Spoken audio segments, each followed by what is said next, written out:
लेकिन ये इस गौशाला में कथा हो रही है। ये नहीं कि हमारा हम उस गौशाला में सब देते हैं, उसमें जाते हैं। तो कोई गौशाला किसी की कोई बांटी हुई थोड़ी होती है। अच्छी बात है, वहां भी गौ सेवा हो रही है, यहाँ भी हो रही है। तो गौशाला में कथा हो रही है, ये गाय हमारी नहीं, वो गाय हमारी है, वो हमारी नहीं, ये हमारी है, ऐसा कुछ नहीं है। गाय सबकी है। जहां कथा हो, जिस गौशाला में कथा हो, सबको वहां पहुंचना चाहिए। वो परिवार भाग्यशाली होता है, वो गांव भाग्यशाली होता है जो एक जगह बैठ करके भगवान की कथा सुनता है और गौ सेवा करता है। वो गांव भाग्यशाली होता है। सबको आओ, सबको बुलाओ। माताओं, आप भी जब घर पे जाओ ना, उनको जरूर कहना कि आप कथा में क्यों नहीं आते हैं। पुरुष लोग नहीं आते हैं, अकड़ ज्यादा होती है ना पुरुष में। आदमी में अकड़ बहुत ज्यादा है। अकड़ तो मिटेगी, चिंता मत करो, एक दिन अकड़ मिट जाएगी।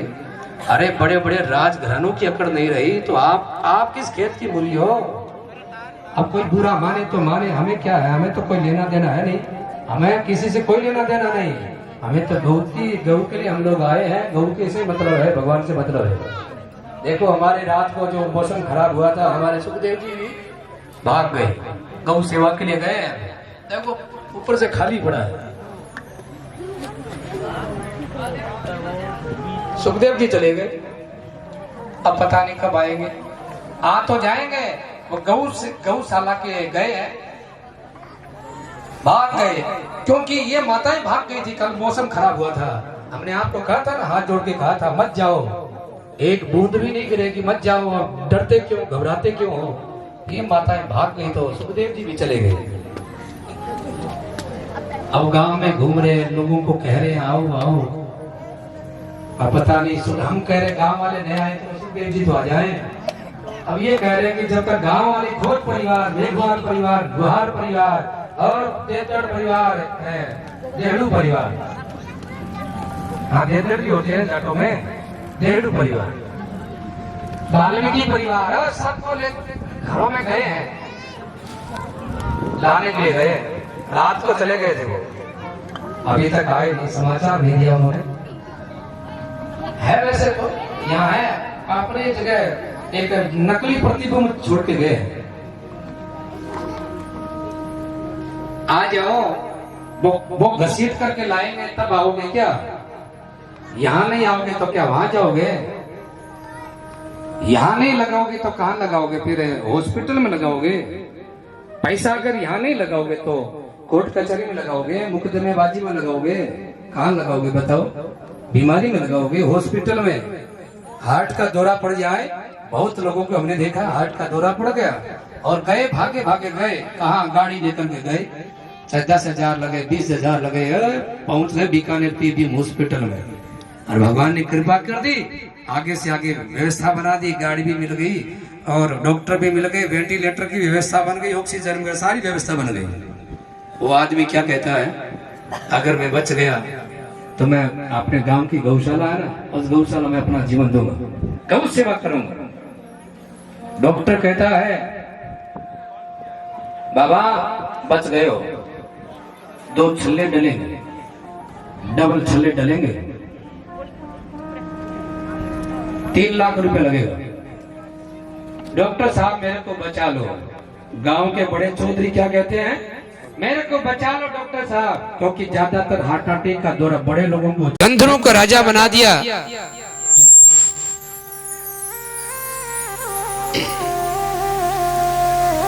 एक बार वही चित्रकेतु राजा रथ के विमान पर बैठ करके अपने साथी लोगों के साथ में जा रहा था। कैलाश पर्वत से होकर के जा रहा था वो। तो कैलाश पर्वत पर भगवान शंकर माँ पार्वती को गोद में लेकर के और संतों को उपदेश दे रहे थे। तो उसने कहा चित्रकेतु ने, देखो देखो शंकर कितना कामी पुरुष है, निर्लज है, जो पार्वती को गोद में लेकर के और संतों को उपदेश दे रहा है। अब भगवान शंकर तो कुछ नहीं बोले, लेकिन माँ पार्वती, माँ तो माई होती है, माँ पार्वती ने कहा अरे भागे आदमी, जिस शंकर ने काम को जला दिया, जिस शंकर के शरीर से काम निकल गया, अब वो शंकर अगर अपने पत्नी को गोद में बिठाए, गले लगाए, सिर पर बिठाए तो क्या फर्क पड़ता है। तूने भगवान शंकर के ऊपर कुदृष्टि डाली है तो जा तू असुर बनेगा। यही चित्रकेतु राजा नीचे आया, माँ पार्वती के चरणों में गिर पड़ा। माँ आपने मुझे श्राप दे दिया, मैं असुर बनूंगा पर मेरा भजन नहीं छूटे। माँ ने कहा भजन तो तेरा छूटेगा क्योंकि तूने भगवान शंकर के ऊपर कुदृष्टि डाली है। रोने लगा वो चित्रकेतु। माँ ने कहा ठीक है तुमने प्रायश्चित कर लिया, अगर तू चला जाता ना तो ये दुख बहुत लंबा बढ़ता, बहुत मिलता, लंबा होके मिलता। जैसे बैंक का ब्याज बढ़ता है नहीं चुकाने पर, इसी तरह किए गए पाप का प्रायश्चित अगर तत्काल नहीं हो तो दुख भी लंबा बढ़ता चला जाता है। इसलिए अगर गलती हो गई तो उसका प्रायश्चित इसी जन्म में कर लो। गलती हो गई गंगा नहाओ, गीता सुनो, भागवत सुनो, गौ सेवा करो तो जो पाप किया है वो धुल जाएगा। अगर नहीं किया तो बैंक ब्याज की तरह बैंक का लोन उठाते हैं, अगर ब्याज समय पर दे देते हैं बैंक का तो ठीक है, अगर ब्याज नहीं देते हैं बैंक का समय पर, लोन नहीं चुकाते हैं तो बैंक का ब्याज लंबा होकर के। इसी तरह दुख भी है, दुख का प्रायश्चित अगर इसी समय इसी जन्म में नहीं करोगे तो आगे यही दुख बहुत लंबा होकर मिलेगा।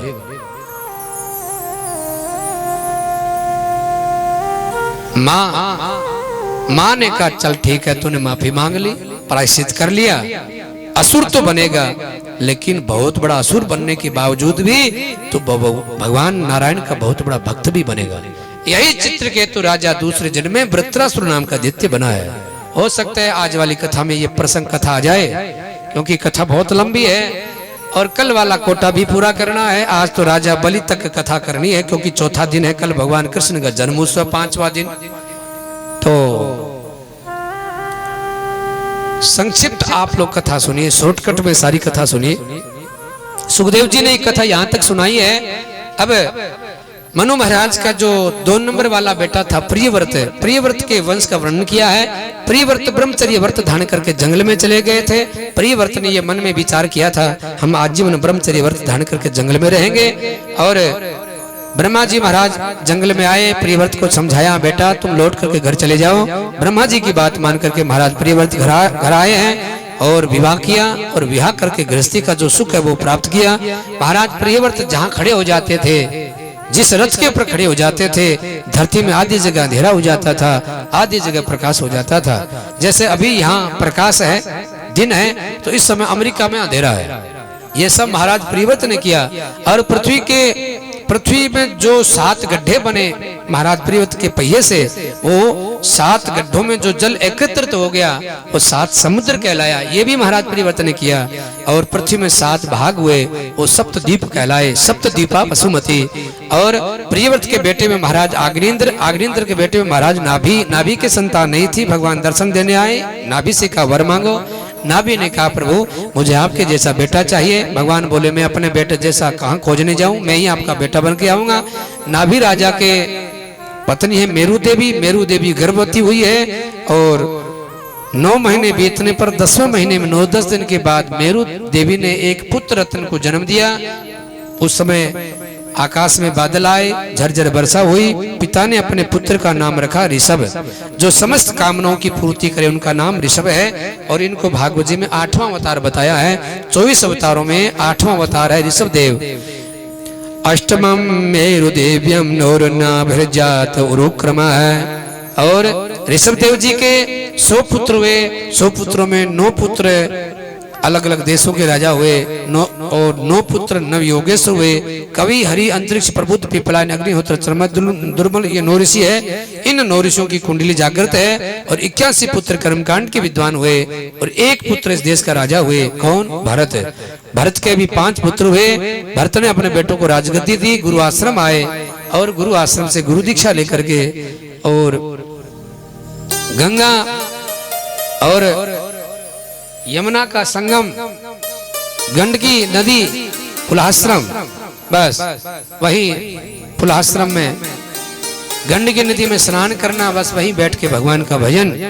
एक दिन क्या हुआ, एक हिरणी पानी पीने के लिए आई। वो पेट से थी, गर्भवती थी हिरणी। पानी पीने के लिए जब आई, उस समय राजा भरत सुबह सुबह सूर्य भगवान को अर्घ दे रहे थे और हिरणी जैसे पानी पीने लगी, पीछे से किसी शेर ने गर्जना की। हाँ, ऐसा गर्जना की। गर्जना सुनकर के हिरणी भयभीत हो गई और हिरणी ने छलांग लगाई। छलांग लगाने के कारण, भयभीत होने के कारण समय से पहले बच्चा गर्भ से बाहर आ गया, पानी में गिर पड़ा, तड़फड़ तड़फड़ करने लगा। राजा भरत ने उस बच्चे को उठा लिया, पानी में से ले आए, पालन पोषण किया, परवरिश किए है और बच्चा धीरे धीरे बड़ा हो गया। बहुत सुंदर बच्चा था। राजा कहे पीठ में खाज कर तो वो खाज कर देता सींग से, राजा कहे बैठ तो बैठ जाता है, राजा कहे उठ उठे, राजा कहे चल तो चलने लगता है, यानी सारा इशारा समझता है। बहुत सुंदर था। अब राजा का मन फोरवल्टी, भजन में पूजन में फोरवल्टी मन और ज्यादा ध्यान बच्चे में।